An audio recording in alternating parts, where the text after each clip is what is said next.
மகர ராசிக்காரர்களுக்கு ரெட்டிப்பு நன்மைகள் கண்டிப்பாக உண்டு. ஏன்னு சொன்னால், முதல் 4-5 மாதம் ஒரு மாதிரியாக இருந்தால் கூட ஜூன் மாதத்திலிருந்து உச்சகுரு பயிற்சி நடந்து 7ஆம் இடத்திலிருந்து ராசியை பார்க்க போகிறார், ராசிநாதனை பார்க்க போகிறார். ஐயா, போன வருஷமும் இப்படி தான் சொன்னீங்க, 7 சனி இந்த முடியுது நல்லா இருக்க போகிறேன்னு சொன்னீங்க. எனக்கெல்லாம் 7 சனி முடிஞ்ச மாதிரியே தெரியலங்க. 7 சனியை விட இப்போ தாங்க அதிகம் கஷ்டம் மாதிரி இருக்குது. இப்படி எல்லாம் தனுசு ராசிக்காரங்க கீழே கமெண்ட் போடுவீங்க.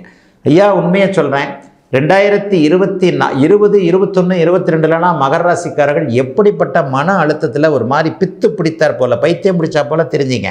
2020, 21, 22 ஜென்மச்சனி நடந்தபோது அது மாதிரி அமைப்புலாம் இப்போ இல்லை. ஓரளவுக்கு எல்லாத்தையும் சமாளிக்கத்தான் செய்கிறீங்க. உழைப்புக்கு பெயர் போனவர்கள் மகர ராசிக்காரர்கள். அது இந்த 2026 உங்கள் உழைப்பு அப்படியே உன்னதமாக பணமாக மாறக்கூடிய அமைப்புகள் இப்போது உண்டு. முதல் 5 மாதம் கம்முன்னு கிணத்துல போட்ட கல் மாதிரி தான் இருக்கும்.